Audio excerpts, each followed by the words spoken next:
my first time at TED. Normally, as an advertising man, I actually speak at TED Evil, which is TED's secret sister organization that pays all the bills. It's held every 2 years in Burma. And I particularly remember a really good speech by Kim Jong-il on how to get teens smoking again. But actually, it's suddenly come to me after years working in the business that what we create in advertising, which is intangible value, you might call it perceived value, you might call it badge value, subjective value, intangible value of some kind gets rather a bad rap. If you think about it, if you want to live in a world in the future where there are fewer material goods, you basically have two choices. You can either live in a world which is poorer, which people in general don't like, or you can live in a world where actually intangible value constitutes a greater part of overall value. That actually intangible value in many ways is a very, very fine substitute for using up labor or limited resources in the creation of things. Here's one example. This is a train which goes from London to Paris. The question was given to a bunch of engineers about 15 years ago, how do we make the journey to Paris better? And they came up with a very good engineering solution, which was to spend £6 billion building completely new tracks from London to the coast and knocking about 40 minutes off a 3.5-hour journey time. Now, call me Mr. Picky, I'm just an ad man, but it strikes me as a slightly unimaginative way of improving a train journey merely to make it shorter. Now, what is the hedonic opportunity cost of spending £6 billion on a load of railway tracks? Here's my naive advertising man's suggestion. What you should in fact do is employ all of the world's top male and female supermodels, pay them to walk the length of the train handing out free Chateau Petrus for the entire duration of the journey. Now, you'll still have about £3 billion left in change, and people will ask for the trains to be slowed down. Now, here's another naive advertising man's question again. And this shows that engineers, medical people, scientific people have an obsession with solving the problems of reality. When actually most problems, once you reach a basic level of wealth in society, most problems are actually problems of perception. So I ask you another question. What on earth's wrong with placebos? They seem fantastic to me. They cost very little to develop. They work extraordinarily well. They have no side effects, or if they do, they're imaginary, so you can safely ignore them. So I was discussing this, and I actually went to the Marginal Revolution blog by Tyler Cowen. I don't know if anybody knows it. Someone was actually suggesting you could take this concept further and actually introduce placebo education. The point is that education doesn't actually work by teaching you things. It actually works by giving you the impression that you've had a very good education, which gives you an insane sense of unwarranted self-confidence, which then makes you very, very successful in later life. So, welcome to Oxford, ladies and gentlemen. Now, but actually the point of placebo education is interesting. How many problems of life can be solved actually by tinkering with perception, rather than that tedious, hard-working and messy business of actually trying to change reality? Great example from history. I've heard this attributed to several other kings, but doing a bit of historical research, it seems to be Frederick the Great. Frederick the Great of Prussia was very, very keen for the Germans to adopt the potato and to eat it, because he realized that if you had two sources of carbohydrate, wheat and potatoes, you get less price volatility in bread, and you get a far lower risk of famine, because you actually had two crops to fall back on, not one. The only problem is, potatoes, if you think about it, look pretty disgusting, and also 18th century Prussians ate very, very few vegetables. Rather like contemporary Scottish people. And so actually, he tried making it compulsory. The Prussian peasantry said, we can't even get the dogs to eat these damn things. They're absolutely disgusting, they're good for nothing. There are even records of people being executed for refusing to grow potatoes. So he tried plan B, he tried the marketing solution, which is he declared the potato as a royal vegetable and none but the royal family could consume it. And he planted it in a royal potato patch with guards who had instructions to guard over it night and day, but with secret instructions not to guard it very well. Now, 18th century peasants know there's one pretty safe rule in life, which is if something's worth guarding, it's worth stealing. Before long, there was a massive underground potato growing operation in Germany. What he'd effectively done is he'd rebranded the potato.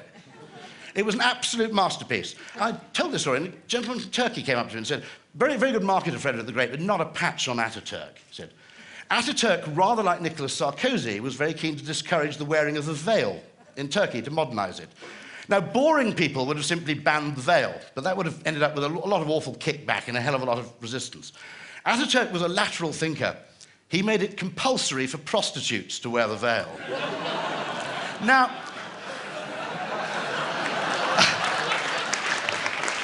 I can't verify that fully, but it doesn't matter. There's your environmental problem solved, by the way, guys. All convicted child molesters have to drive a Porsche Cayenne. What Ataturk realized, actually, is two very fundamental things, which is that actually, first one, all value is actually relative. All value is perceived value. For those who don't speak Spanish, Judo Naranja is actually the Spanish. This is actually, it's not the dollar, it's actually the peso in Buenos Aires. A very clever Buenos Aires street vendors decided to practice price discrimination to the detriment of any passing gringo tourists. As an advertising man, I have to admire that. But the first thing is all value is subjective. Second point is that persuasion is often better than compulsion. These funny signs that flash your speed at you, some of the new ones on the bottom right now actually show a smiley face or a frowny face to act as a little emotional trigger. What's fascinating about these signs is they cost about 10% of the running cost of a conventional speed camera, but they prevent twice as many accidents. So the bizarre thing, which is baffling to conventional, classically trained economists, is that a weird little smiley face has a better effect on changing your behaviour than the threat of £60 of fine and 3 penalty points. Tiny little behavioural economics detail. In Italy, penalty points go backwards. You start with 12 and they take them away because they found that loss aversion is a more powerful influence on people's behaviour. In Britain, we tend to feel, whoa, got another 3. Not so in Italy. Another fantastic case of creating intangible value to replace actual or material value, which remember is what, after all, the environmental movement needs to be about. This again is from Prussia, from I think about 1812, 1813. The wealthy Prussians, to help in the war against the French, were encouraged to give in all their jewellery, and it was replaced with replica jewellery made of cast iron. Here's one, Goldgabe für Eisen, 1813. The interesting thing is, for 50 years hence, the highest status jewellery you could wear in Prussia wasn't made of gold or diamonds, it was made of cast iron. Because actually, never mind the actual intrinsic value of having gold jewellery, this actually had symbolic value, badge value. It said that your family had made a great sacrifice in the past. So the modern equivalent would, of course, be this. But actually, there is a thing, just as there are Veblen goods, where the value of the good depends on them being expensive and rare, there are opposite kind of things, where actually the value in them depends on them being ubiquitous, classless, and minimalistic. If you think about it, Shakerism was a proto-environmental movement. Adam Smith talks about 18th century America, where the prohibition against visible displays of wealth was so great, it was almost a block on the economy in New England, because even wealthy farmers could find nothing to spend their money on without incurring the displeasure of their neighbours. It's perfectly possible to create these social pressures which lead to more egalitarian societies. What's also interesting, if you look at products that have a high component of what you might call messaging value, a high component of intangible value versus their intrinsic value, they are often quite egalitarian. In terms of dress, denim is perhaps the perfect example of something which replaces material value with symbolic value. Coca-Cola, a bunch of you may be a load of pinkos and you may not like the Coca-Cola company, but it's worth remembering Andy Warhol's point about Coke, where what Warhol said about Coke is, he said, what I really like about Coca-Cola is the President of the United States can't get a better Coke than the bum on the corner of the street. Now that is actually, when you think about it, we take it for granted, it's actually a remarkable achievement to produce something that's that democratic. Now, we basically have to change our view slightly. There's a basic view that real value involves making things, it involves labour, it involves engineering, it involves limited raw materials. And that what we add on top is kind of false, it's a fake version. And there's a reason for sort of suspicion and uncertainty about it. I mean, it patently veers towards propaganda. However, what we do have now is a much more variegated media ecosystem in which to kind of create this kind of value. And it's much fairer. When I grew up, this is basically the media environment of my childhood as translated into food. You had a monopoly supplier. On the left, you have Rupert Murdoch or the BBC.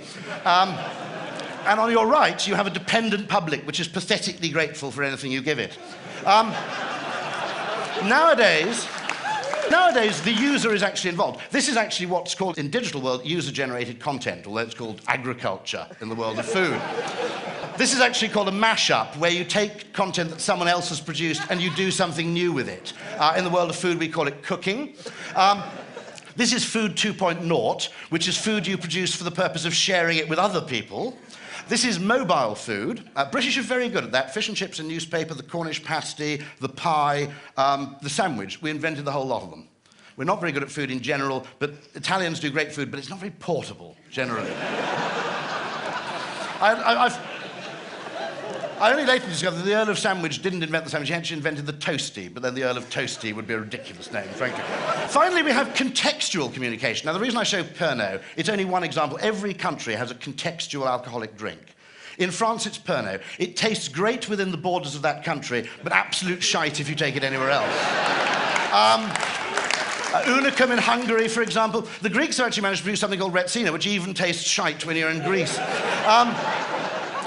But so much communication now is contextual that the capacity for actually nudging people, for giving them better information.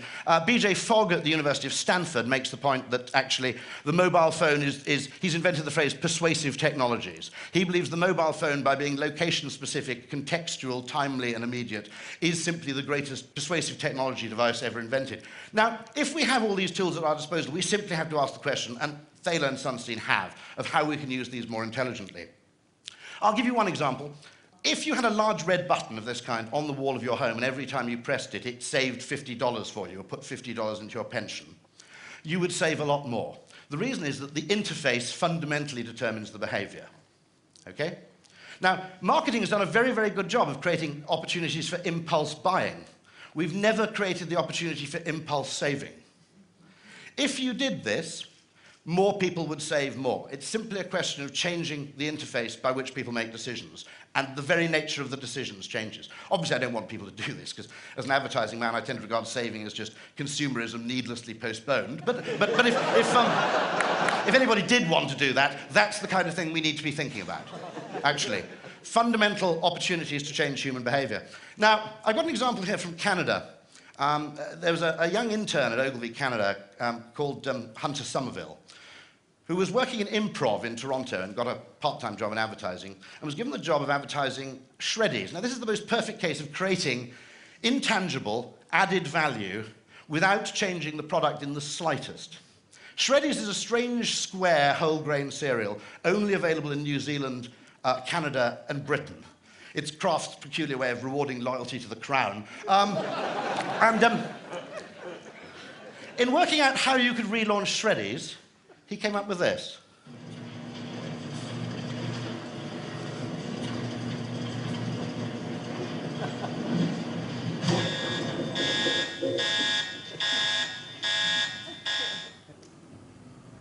Shreddies is supposed to be square. Have any of these diamond shapes got a... New Diamond Shreddies cereal. Same 100% whole grain wheat in a delicious diamond shape. No! I'm not sure this is the most perfect example of intangible value creation. All it requires is photons, neurons, and a great idea to create this thing. And I have to say, it's a work of genius, but naturally you can't do this kind of thing without a little bit of market research. So Shreddies is actually introducing a new product, which is something very exciting for them. So they're introducing new Diamond Shreddies. Isn't it interesting? So I just want you to look at the box there. So I just want to get your first impressions when you see that, and you see the Diamond Shreddies box there. Are they square? I'm a little bit confused. They look like squares to me. It's all in the appearance, but it's kind of like thinking about a 6 or a 9, like a 6. Flip it over, it looks like a 9, but a 6 is very different from a 9. And M and a W, exactly. Actually, when you don't see it, like when I sat there, like, you just look like you turn around to M, but when you see it like that, it's more interesting. Like it. Just try both of them. Take a square one there first.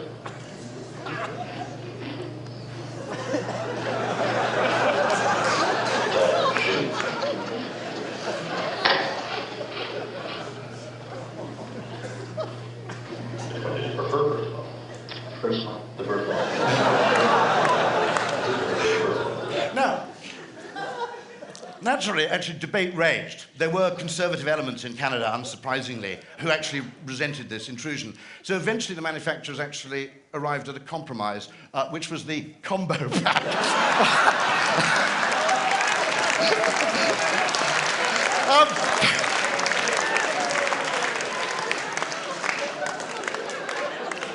Now,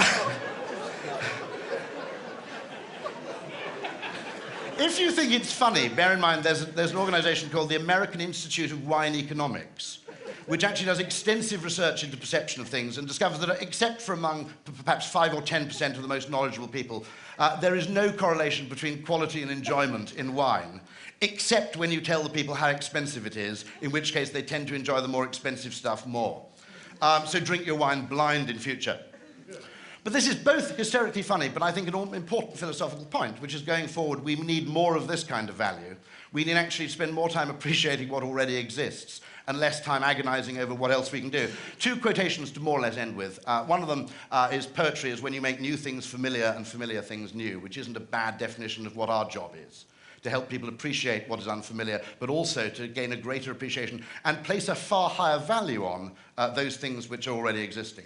There's some evidence, by the way, that things like social networking help do that, because they help people share news. They give badge value to everyday little trivial activities, so they actually reduce the need for actually expending great money on display and increase the kind of third-party enjoyment you can get from the smallest, simplest things in life, which is attractive. The second one is the second G.K. Chesterton quote of the session, which is, "We're perishing for want of wonder, not for want of wonders," which I think for anybody involved in technology is perfectly true.